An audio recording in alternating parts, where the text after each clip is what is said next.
एक कम आबादी वाला बेहद ही सुंदर शहर है। आम दिनों के मुकाबले आज शहर में काफी हलचल भी है, क्योंकि सभी साल की सबसे लंबी रात की तैयारी में लगे हुए हैं। क्रिसमस ईव की रात, जिसके इंतजार में न सिर्फ ईसाई बल्कि गैर ईसाई भी रातें गिनते हैं ताकि उस रात जमकर पार्टी कर सके। पर फ्रेडी ईसाई होकर भी आज के दिन मायूस बैठा था, क्योंकि जो माँ हर क्रिसमस पर उसे सरप्राइज देती थी वो अब इस दुनिया में नहीं रही। और तो और उसके पापा तो उससे बिल्कुल भी प्यार नहीं करते थे, बस हर बात पर फ्रेडी को नीचा दिखाते थे। ऊपर से उसका कोई दोस्त भी नहीं था जो उसे पसंद करे। फ्रेडी पार्टी के लिए रेडी होकर अपने घर के बाहर की सीढ़ियों पर बैठा था और घर के अंदर उसके पापा टीवी देखते हुए शराब पी रहे थे और फ्रेडी से कहते हैं, अबे ओ कलूटे, इतना भी तैयार हो जा, पर तुझे कोई नहीं बुलाने वाला पार्टी में।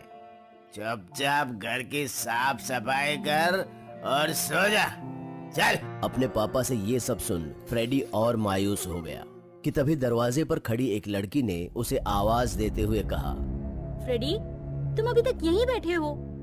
चलो, प्रेम के घर पार्टी है ना। वो लड़की फ्रेडी से उम्र में काफी बड़ी लग रही थी, जिसकी आवाज सुन फ्रेडी तुरंत ही दरवाजे पर पहुंच उस लड़की से बात करने लगा। पर उसने तो मुझे नहीं बुलाया ना।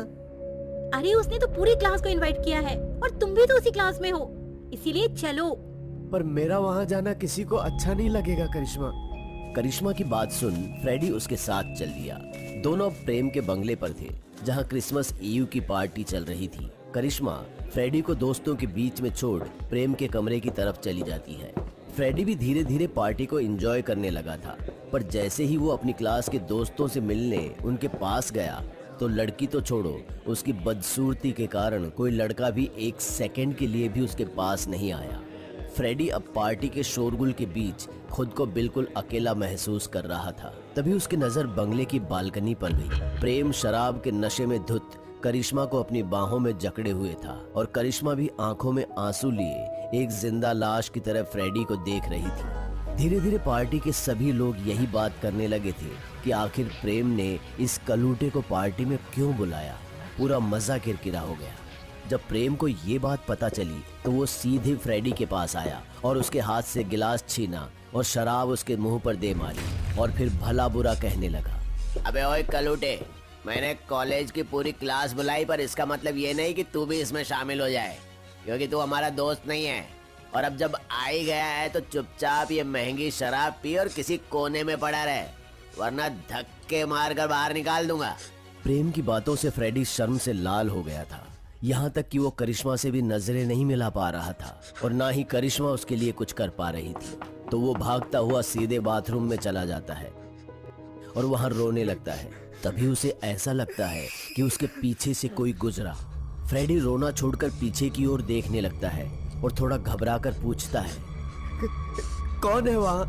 पर कोई कुछ नहीं बोलता। तभी फ्रेडी वहां की लाइट का स्विच ऑन करता है, जो जलता नहीं बल्कि थरथराने लगता है। तभी उस अंधेरे से एक सेंटा बाहर निकलता है। अरे भाई, जोर की प्रेशर आई थी और तुम पूछने लगे कि कौन है। फ्रेडी ने देखा कि ये वही सेंटा है जिसके साथ अंदर सब प्यार से बातें कर रहे थे और सेल्फी ले रहे थे। तुम कितने लकी हो ना कि तुमसे सब प्यार करते हैं। अरे मुझसे नहीं दोस्त, मेरे इस मुखौटे से। बाकी आजकल तो बिना फिल्टर के लोग खुद को भी पसंद नहीं करते, इसलिए वो बनो जो तुम्हें हिम्मत दे और वो करो जो तुम्हें खुशी दे। मास्क हटाते ही फ्रेडी को सेंटा का चेहरा दिखता है, जो उससे भी ज्यादा गंदा था। फिर भी लोग उससे प्यार से बातें कर रहे थे क्योंकि उसने नकाब पहना था। अपनी बात कहे वो सेंटा वहां से चला जाता है। फिर फ्रेडी भी करिश्मा को ढूंढते हुए प्रेम के कमरे की तरफ बढ़ता है, पर वहां जो नजारा वो देखता है वो शर्म से आंखें फेर लेता है और वहां से भागता हुआ बंगले के बाहर चला जाता है और वहां बेतहाशा एक पोल पर मुट्ठी बांधकर मारने लगता है ताकि अपना गुस्सा शांत कर सके। पर उसे चैन नहीं मिलता, इसलिए वो वहां से सीधा अपने शहर के रेड लाइट एरिया में पहुंच जाता है, क्योंकि उसे ऐसा लगता है कि अगर वो भी वही सब कुछ कर लेगा तो उसका गुस्सा शांत हो जाएगा।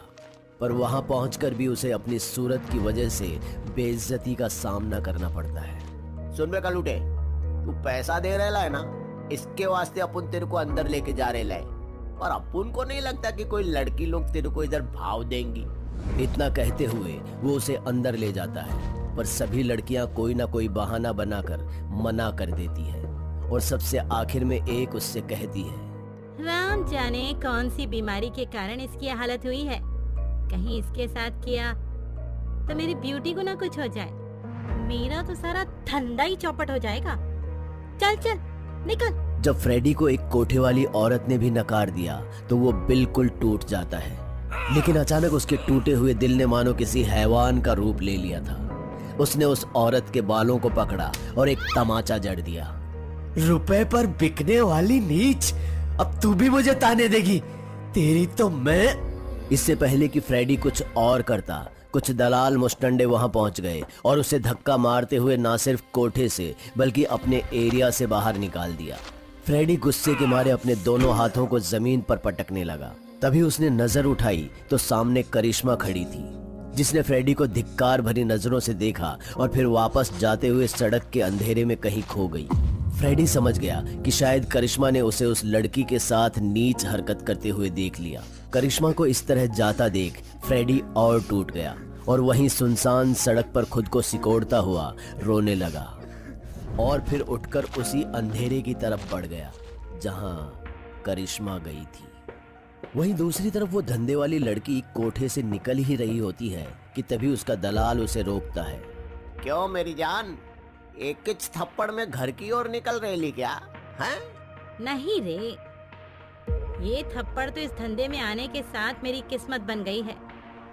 अब इससे डर के क्या भागना। बाकी क्रिसमस है ना, और माँ भी बीमार है, इसीलिए जल्दी जा रही। क्या पता ये क्रिसमस उनके साथ आखिरी हो। अरे नहीं मरेगी रे तेरी माँ, तू जा चल। हाँ लेकिन कल टाइम पे आ। वो लड़की मुस्कुराते हुए वहां से निकल जाती है। क्रिसमस ईव की वजह से वहां कोई ऑटो वाला भी नहीं था, तो वो पैदल ही आगे निकल जाती है।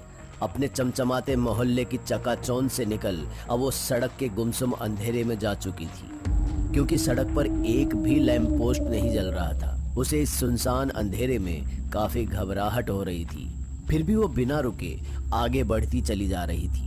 तभी उसे ऐसा महसूस हुआ कि कोई उसके पीछे पीछे आ रहा है। देखने के लिए जैसे ही पीछे मुड़ी तो कोई नहीं था, और फिर जैसे ही आगे मुड़ती है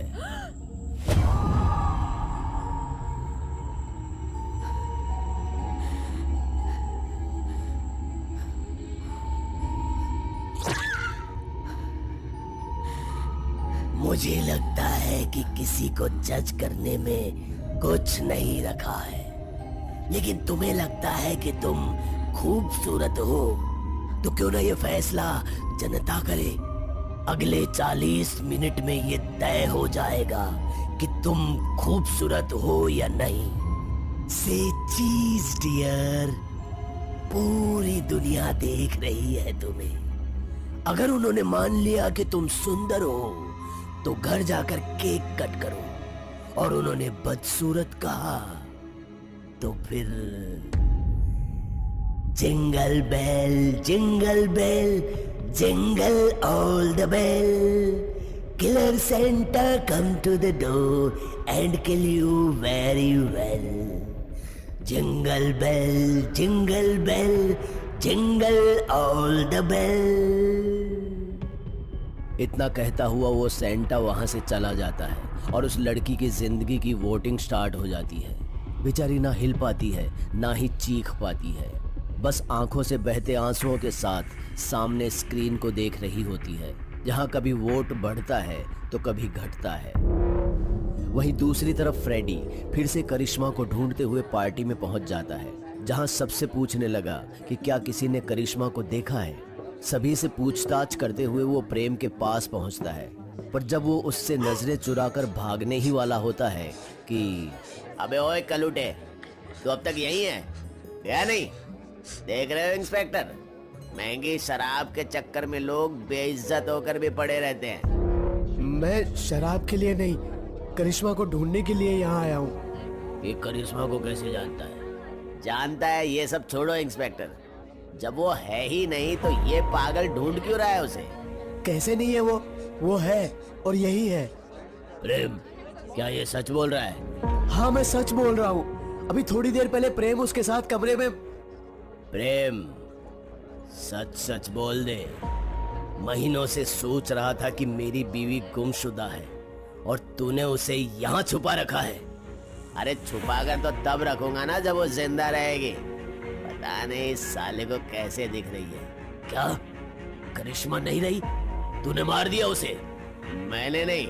उन दोनों की बहस के बीच फ्रेडी वॉशरूम की तरफ गया, जहां उसके पीछे एक सेंटा भी गया, जो कुछ देर बाद वापस भी आ गया अपने उसी खूंखार रूप में, बिल्कुल वैसे जैसे उस लड़की के पास था। पर इस बार उसके हाथ में कोई कुल्हाड़ी नहीं बल्कि एक रिवॉल्वर थी, जिससे उसने बेतहाशा फायरिंग करनी शुरू कर दी, तब तक जब तक कि गोलियां खत्म नहीं हो गई। उसके बाद का मंजर ऐसा हुआ जैसा कि सब धुआं धुआं। और इसी बीच अपनी डरावनी पोएट्री के साथ वो सेंटा कहाँ गायब हुआ ये किसी को भी पता नहीं चला।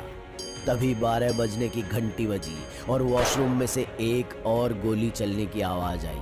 वहीं दूसरी तरफ उस लड़की का भी फैसला हो गया, जहां वोटिंग में उसकी वॉशरूम में गोली की आवाज इसलिए आई क्योंकि उस खूंखार सेंटा ने खुद को गोली मार ली थी।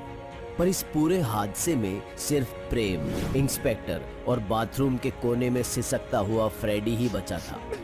और साथ ही बहुत से सवाल भी छूट गए कि अगर करिश्मा इंस्पेक्टर की बीवी है तो उसे क्यों नहीं पता कि उसकी बीवी कहाँ है, और उसकी बीवी आखिर फ्रेडी को क्यों दिखती है, वो भी प्रेम के साथ। और उस सेंटा ने सबको मारने के बाद खुद की जान क्यों ले ली, ये सब जानेंगे किलर सेंटा के दूसरे एपिसोड में।